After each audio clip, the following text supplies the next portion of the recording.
tô saudando a mandioca, a mandioca. Eu tô saudando a mandioca. Quando nós criamos uma bola dessas, nós nos transformamos em Homo sapiens, ou mulheres sábias. Muitas pessoas, principalmente racionalistas, gostam de afirmar a inexistência de uma pós-modernidade, mas eu os convido de maneira cômica.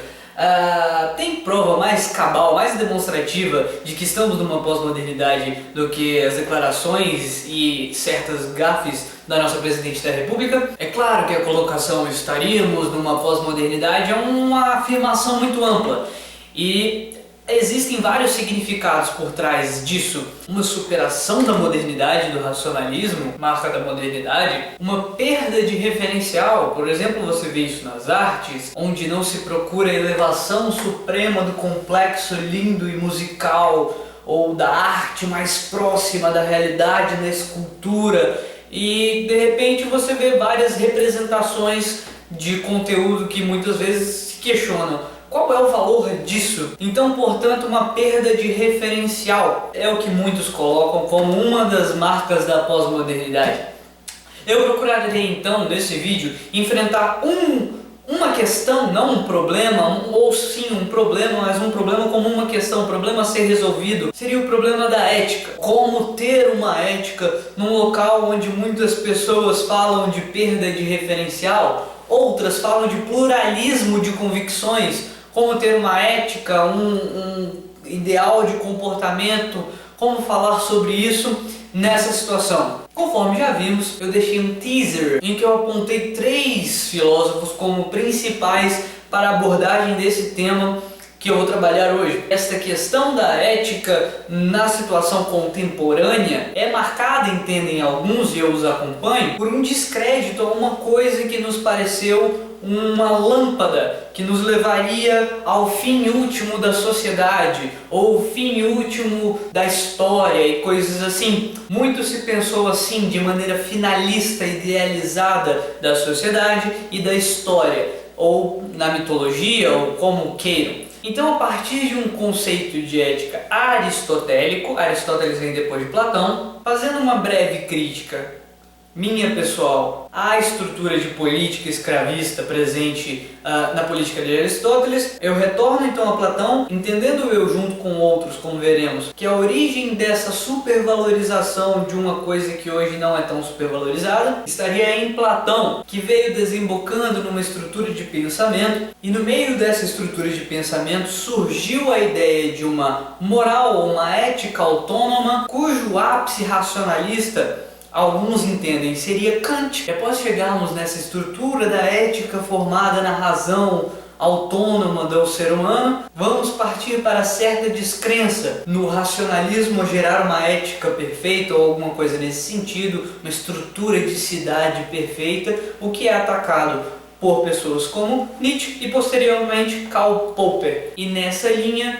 eu me afilio e acabo explicando o que eu disse no vídeo passado, o primeiro dessa temporada, onde eu falo que eu sou liberal. O que, como esperado, fez com que certas pessoas me atribuíssem adjetivos e tentassem me desvalorizar, enfim. Lembrando sempre que eu não sou filósofo, eu não me acho dono da razão e que essas duas minhas afirmativas anteriores são uma referência à pós-modernidade, marcada pela realidade de que cada um ganhou autonomia para construir a sua razão e explicá-la ao público, em referência ao advento da internet. Então nada estou fazendo mais além de dar o meu palpite, que fundamentarei com os meus argumentos e que você pode achar interessante ou não. Essa visão, veremos como Popper afirmaria, é uma visão racionalista, que se permite ao debate, ao diálogo e à apresentação de que possivelmente eu esteja errado. Então, finalmente, vamos ao vídeo.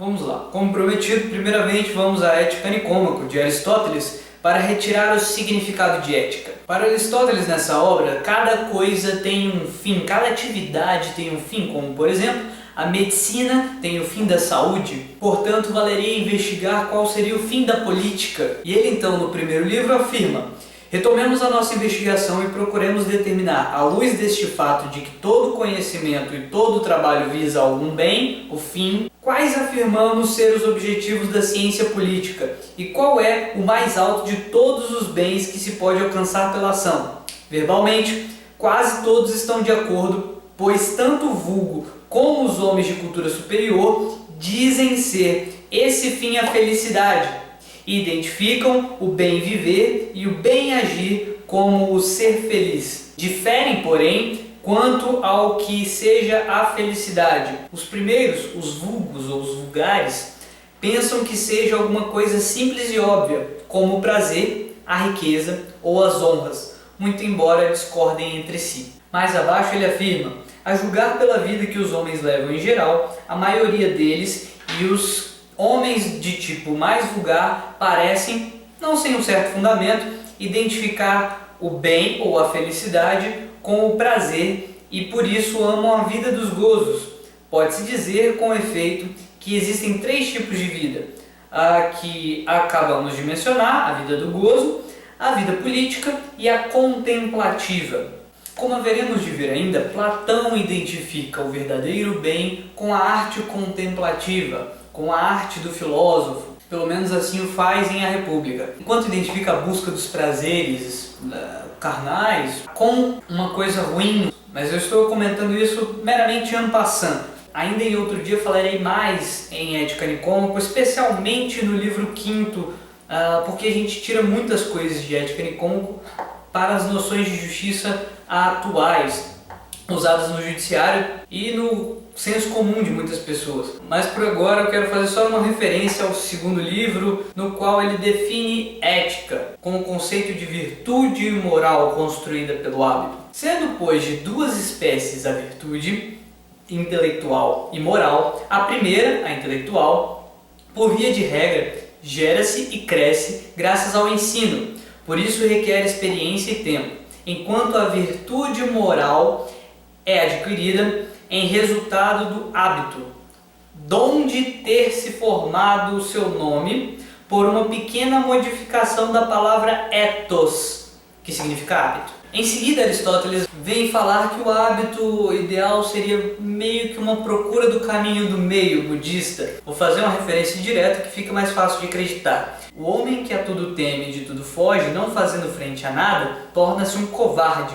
E o homem que não teme absolutamente nada, mas vai ao encontro de todos os perigos, torna-se temerário. Ele exemplifica dizendo também que seria como fazer exercícios demais ou não fazer exercício nenhum. Então, o hábito mais adequado seria o caminho do meio. E às vezes a gente deve até cometer excessos e deve cometer faltas. Então, um caminho do meio ponderado. O que, pelo menos em um juízo prévio, não parece ser algo a ser criticado, parece uma colocação bem adequada. Mas a crítica que eu prometi, que direciona a política de Aristóteles, não está em Ética Nicômaco, mas em Política, que seria uma compilação de textos do autor, ou ao menos compilação de anotações dos alunos sobre os ensinamentos do autor. E cá vemos. Sabemos que uma sociedade é como uma associação e que qualquer associação é formada tendo em vista algum bem, pois o homem luta apenas pelo que ele considera bem. As sociedades, todas elas, portanto, propõem-se a algum lucro, a algum ganho. Você se associa porque você quer algum ganho, especialmente a mais importante de todas, segundo ele, visto que pretende um bem mais elevado, que envolve as demais, a cidade ou sociedade política. Aristóteles fala então de uma ida ao fundamental, numa tentativa analítica de entender a sociedade a partir de seus fundamentais. Então ele vai ao mais simples.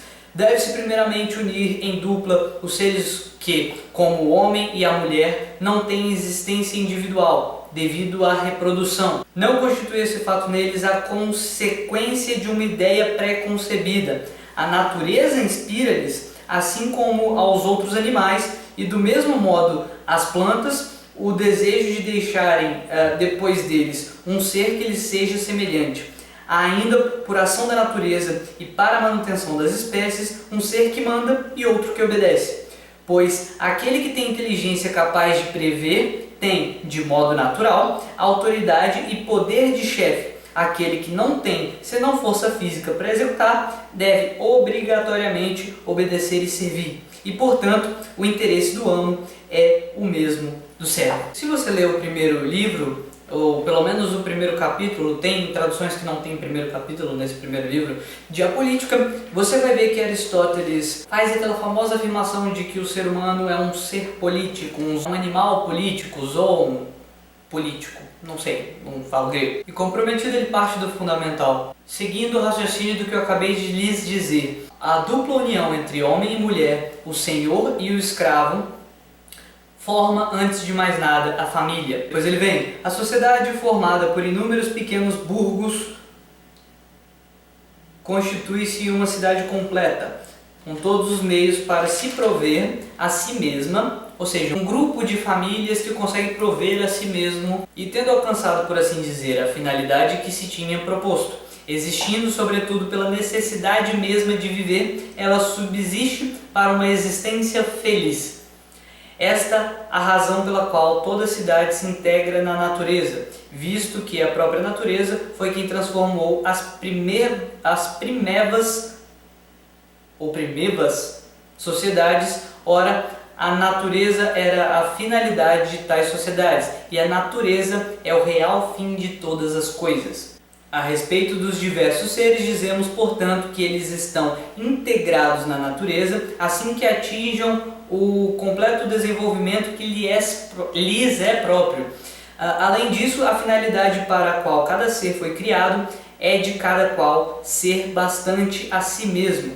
Ora, a condição de bastar-se a si mesmo é o ideal a que todo indivíduo aspira e o que de melhor pode haver para ele. Fica evidente, portanto, que a cidade participa das coisas da natureza, que o homem é um animal político por natureza, que deve viver em sociedade e que aquele que, por instinto e não por inibição de qualquer circunstância, deixa de participar de uma cidade é um ser vil ou superior ao homem. Esse indivíduo é merecedor, segundo Homero, da cruel censura de um sem família, sem leis, sem lar, pois ele tem sede de combates e, como as aves rapinantes, não é capaz de submeter a nenhuma obediência. Então ele vem à conclusão que me parece desagradável.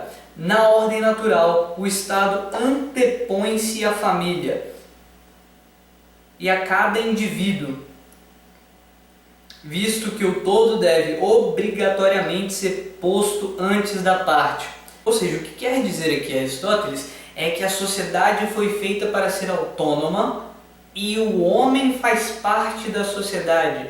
E a mesma coisa que um homem tentar ser autônomo é cortar sua mão não vai ser autônoma, porque ela não vai lidar, não vai fazer o que uma mão deve fazer. É um raciocínio teleológico que afirma que o ser humano é apenas uma parte da sociedade. Eu e a maioria dos liberais discordam dessa interpretação. E essa analogia não é nem minha, é ele que põe. Levantai o todo, dele não restará nem pé, nem mão, senão no nome, como se pode afirmar, por exemplo, que a mão separada do corpo não será mão, senão pelo nome. Todas as coisas são definidas pelas suas funções, teleologia, e desde o instante em que elas venham a perder os seus característicos, não mais se poderá afirmar que são as mesmas. Somente ficam entendidas sob a mesma denominação, de maneira evidente. O Estado está na ordem da natureza e antecede ao indivíduo, pois se cada indivíduo por si a si mesmo não é suficiente, o mesmo modo acontecerá com as partes em relação ao todo. Ora, o que não consegue viver em sociedade, ou que não necessita de nada porque se basta a si mesmo, não participa do Estado. É um bruto ou uma divindade. Nessa esteira de raciocínio, Aristóteles vem então legitimar a escravidão, dizendo até que fica demonstrado de modo evidente o que o escravo é em si e o que pode ser aquele que a si mesmo não se pertence, porém pertence a outro, e contudo é um homem, esse é naturalmente escravo. E ao mesmo tempo, ainda no livro primeiro, sugere que o lucro é uma coisa ruim. E por que ele pensa dessa maneira? Porque entende ele que o comércio deve ser a troca justa de uma coisa com um valor por outra com um valor análogo, onde o dinheiro vira representativo do valor. E quando alguém está fazendo lucro, está lucrando com o comércio, com a comercialização, na verdade o que ela está fazendo não é fazer trocas justas, mas trocas onde você ganha alguma coisa e a outra pessoa está perdendo alguma coisa, senão você não lucrava. Ele afirma: existe, como já afirmamos, duas espécies de arte ou ciência da riqueza. Uma, cujo objetivo é o comércio, e outra, a economia. Esta é digna de louvor, necessária, esta é a economia. A outra, o comércio, é justamente criticada, visto que não se ajusta à natureza, advindo o benefício das permutas recíprocas. Muito justamente repugna-nos a usura, pois procurar uma riqueza que advém da própria moeda, que deixa assim de aplicar-se ao fim para o qual foi criada apenas para a finalidade de permuta, a usura multiplica-a por si mesma, do que adveio o seu nome. Aí é uma questão de jogo de palavras com o grego. O lucro é o dinheiro do dinheiro, e esta é de quantas aquisições existam, a mais em desacordo com a natureza. Pois bem, conforme eu mostrei no vídeo anterior, a questão do liberalismo, a base econômica de uma sociedade liberal é dizer justamente que o lucro é válido, que ele é uma coisa que deve ser desejada. Conforme já suscitei no capítulo 2 da Riqueza das Nações, de Adam Smith, não é da benevolência do açougueiro, do cervejeiro ou do padeiro que esperamos nosso jantar, mas da consideração que eles têm pelo seu próprio interesse. Dirigimo-nos não à sua humanidade, mas à sua autoestima, e nunca lhe falamos das nossas próprias necessidades, mas das vantagens que advirão para eles. Faz parte da base de uma economia liberal que as pessoas busquem beneficiarem-se com o trabalho que executam. É importante dizer que eu não negligencio que muitas vezes na sociedade liberal acontece um problema. Por exemplo, o médico muito voltado ao lucro deixa de se preocupar com o paciente. Então o objeto do médico acaba sendo como ele vai lucrar com aquela arte que ele aprendeu, o que é muito errado. O que deveria acontecer é uma coisa ao mesmo tempo preocupar-se o médico com exercer um bom trabalho e a partir disso receber o justo valor em troca. A mesma coisa o comerciante vai produzir uma situação naquela loja dele onde a atividade de aproximar o vendedor lá primário do consumidor final, essa atividade deve ser feita de uma maneira a agradar as pessoas. E dessa atividade necessária se deve retirar sim algum lucro. Então veremos mais na frente, entendo eu, que o ideal ético nessa visão liberal é buscar sim o lucro em sua atividade, mas não negligenciar por causa disso o produto que você vai entregar. Não usar de artimanhas para deixar o produto, seja o produto um serviço ou um bem que você vai entregar, uma coisa véia, zoada, porque se você fizer isso, você vai prejudicar toda a sociedade, introduzindo dentro da competição esse tipo de artimanha. Então, na existência de uma competição liberal, faz parte também você tentar prestar um bom serviço com um ideal ético e um ideal moral. Eu sei que muita gente nesse ponto deve estar falando de minha ingenuidade sobre acreditar em competição, ética e tal, mas na verdade eu só quis pontuar isso neste momento para dizer que, em certa medida, uma crítica à supercomercialização dos serviços vinda de Aristóteles talvez seja cabível, mas eu prefiro muito mais a sociedade tal qual está, com os seus problemas que são reais, do que uma sociedade escravocrata onde se crê que um homem pode ser dono de outro. O pensamento é severamente diverso. Uma pessoa vai continuar produzindo, ela vai continuar sim servindo ao sistema, mas a autonomia de um indivíduo do século XXI no Brasil é completamente diferente de um escravo que realmente não é dono de si mesmo. Pois bem, vendo que ética de um ponto de vista individual, em Aristóteles aparece de uma maneira, em Ética Nicômaco, até razoável. A medida do meio, não fazer exercícios de mais ou nem de menos, então você vai procurar um meio termo e vai fazer o costume de fazer exercícios frequentes, por exemplo, e isso para todas as coisas que entendemos como virtude, procurar uma medida ponderada, né, digamos assim. Mas, apesar desta colocação, ainda elabora uma ética de Estado, onde o Estado manda no indivíduo, ou o indivíduo é apenas uma mão do Estado, como o próprio exemplo aristotélico fala, e onde o serviço de força é feito por uma pessoa que não pertence a si mesma. Nessa mesma linha de raciocínio, anterior e mestre de Aristóteles, Platão promove o que direi eu e dirão alguns é um problema grave. Todo o problema da estrutura que eu estou falando está em A República. Muitas pessoas já sabem que eu cito esse livro de maneira comum, especialmente para indicar a conversa de Trasímaco no começo com Sócrates. E para quem não sabe, no último vídeo que eu fiz sobre a história da humanidade, na verdade uma série de vídeos chamada Verdadeira Guerra dos Tronos, ao fim da série eu coloquei uma referência que era bom as pessoas lerem A Sociedade Aberta e Seus Inimigos. Quem ainda não leu o livro citado, A Sociedade Aberta e Seus Inimigos, vai entender agora por que eu o indiquei. A República, como muitos livros de Platão, se trata de um diálogo, onde Sócrates aparece como um quase semideus que vai argumentando e convencendo as pessoas de que sua proposição está correta. A República, segundo esta minha tradução, é dividida em 10 livros. E eu vou tentar fazer um rápido resumo do que se trata. O primeiro livro traz uma questão que vai sendo trabalhada pelos debatedores, Sócrates e mais uma galera, que é o que seria justiça. E dentro desse debate se levanta: a justiça é tratar bem os amigos e tratar mal os inimigos? O senso comum muitas vezes nos diz isso, que é a famosa lei de Italião. Se você brigou e o cara te deu um soco, devolva-lhe o soco. Se o cara te empurrou de ladeira abaixo e você ficou tetraplégico, que outra pessoa deixe esse cara tetraplégico.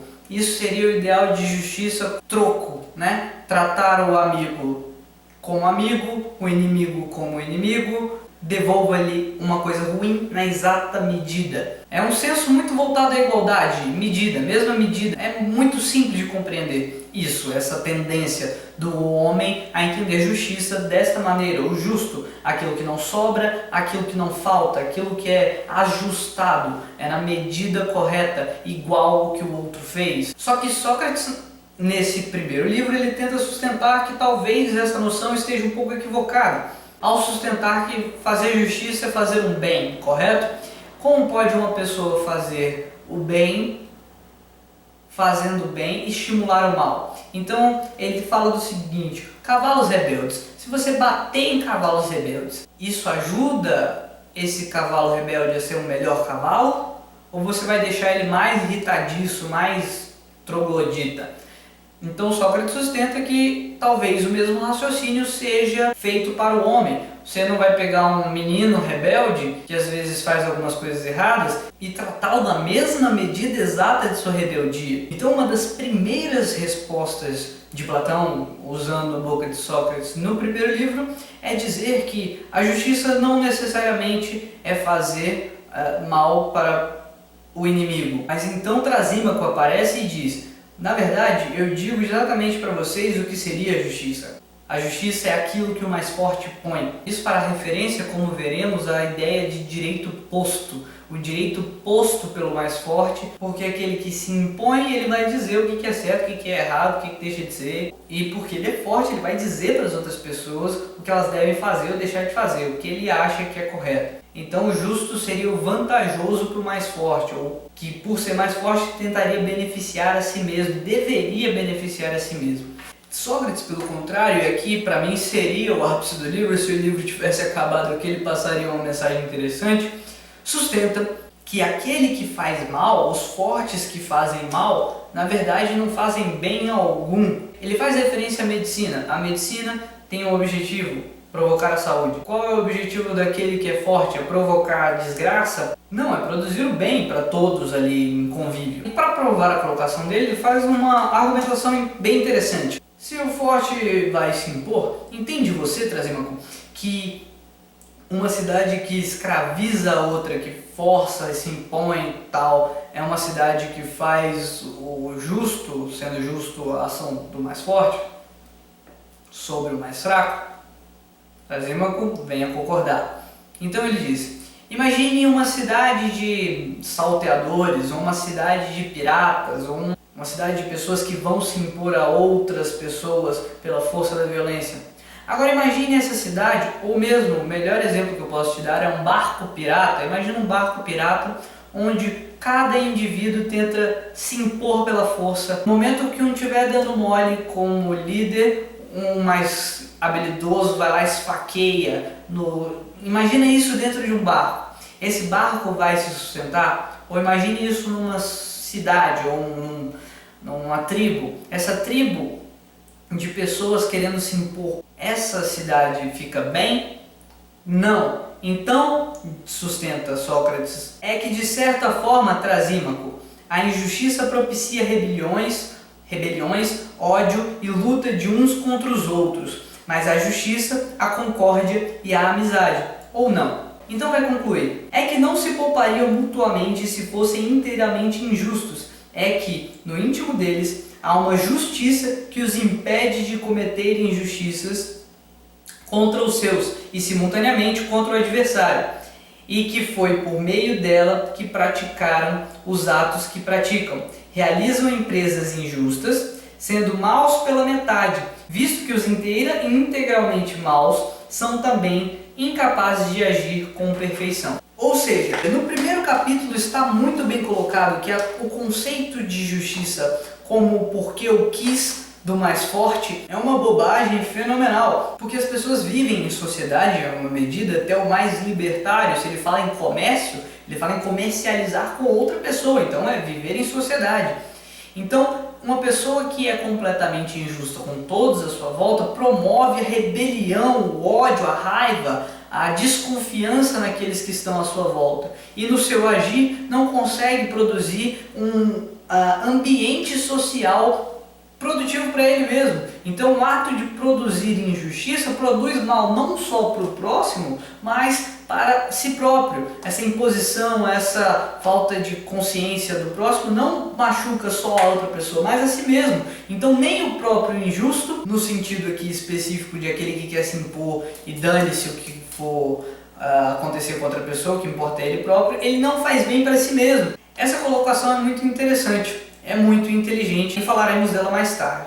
Só que aqui começam a desandar as coisas. Depois de dar esse shoryuken de fogo em Trasímaco, aparece Adimanto tentando dar outra noção de injustiça e justificando-a na eficiência da injustiça, segundo o que ele diz, ser pensamento comum de alguns poetas e do senso comum. Então ele pede, na verdade, ajuda, tipo, Sócrates, socorra-me, porque parece que a injustiça ganha da justiça e a pessoa que diz que é justa, na verdade, ela está se escondendo atrás da sua fraqueza. No livro 2, então, Adimanto sustenta a ideia de que seria fácil passar percebido pelas pessoas, ou seja, ser injusto, mas aparentar ser justo, e ele relata outro problema. Ele falará, ora, os deuses ou não existem, ou eles não se preocupam com as coisas humanas. E se, uma terceira opção, se eles se preocupam com as coisas humanas, as únicas coisas que se sabem sobre os deuses, quem dizem são os poetas. E os poetas comumente afirmam que os deuses eles aceitam presentes para se satisfazer. Então o cara poderia fazer alguma coisa errada e depois dar presente para os deuses se satisfazerem, e assim ele passava incólume, enganando a sociedade e agraciando, presenteando com qualquer bobagem os deuses, e assim ele poderia ser injusto fingindo ser justo. E ele pergunta, então suscita de Sócrates como se explicar essa situação, como defender esta tese de que a justiça seria positiva. Paro aqui, primeiro para beber água, que eu estou morrendo. Retorno então para dizer que esse pensamento de Adimanto, apresentado por Adimanto, salvo engano, vemos aquela famosa frase repetitiva e xarope de Dostoiévski, que é: se Deus não existe, tudo é permitido. Então, muito antes de Dostoiévski fazer essa afirmação categórica, isso aparecia de certa maneira em Platão, nessa colocação de que os deuses, se não existissem ou não se importassem, ou se fosse possível agradá-los através de presentes, que fazer o mal seria uma questão simples, porque esconder a maldade, fingir ser bom, seria uma coisa simples de se realizar. E então, por causa disso, tudo seria permitido, contanto que conseguissem se esconder. Ora, esse pensamento seria obviamente negado, como veremos no próximo capítulo, em Kant, porque Immanuel Kant sugerirá que, na verdade, existe uma moral, é possível construir uma moral que independa da existência de qualquer divindade, sugerindo até mesmo que aquela pessoa que faz alguma coisa esperando premiações da divindade ou temendo o inferno ou qualquer coisa assim, na verdade não agiria de maneira tipicamente moral, mas apenas em amor próprio. Kant promoveria, assim, com esta afirmação, a independência da moral humana, baseada na razão e na vontade de se fazer valer a razão, o que, como se pode ver, foi criticado como uma coisa sem muito efeito a partir de algumas colocações como a de Dostoiévski, outras de Schopenhauer e outras de diversos autores que de repente têm algumas ideias originais para criticá-lo, outras vezes apenas reproduzem igual papagaios críticas que já foram feitas por outras pessoas e tal. Então no próximo vídeo continuaremos na República nos direcionando ao que entendo eu ser um problema nítido e claro nessa proposta que considero absurda de Platão ao final do livro, e falaremos depois disso da saga do racionalismo, que tem muito a ver com nossos filósofos Aristóteles e Platão, na história da sociedade ocidental, que culminará, alguns entendem, no racionalismo de Kant, mas se não nele, em alguma situação ali próxima, alguma coisa começou a dar piripaque e acabamos no século XX, que foi muita morte justificada em estados que diziam que iam promover a melhora e o progresso e tal. Eu sinto muito por ter atrasado um dia. Eu disse que ia subir esse vídeo no dia 19, provavelmente, se tá tudo certo, estou subindo no dia 20. Eu agradeço a atenção e sinto muito também por quebrar esse vídeo. Eu pensei que eu ia conseguir fazê-lo apenas nesse dia, mas ficou inviável, já tem mais de 30 minutos que a gente está se falando. A promessa de vídeo a cada 15 dias continua, então vou tentar fazer com que a continuidade desse daqui suba antes, para que eu bata a meta que a gente estipulou aqui dos assuntos, tá bom?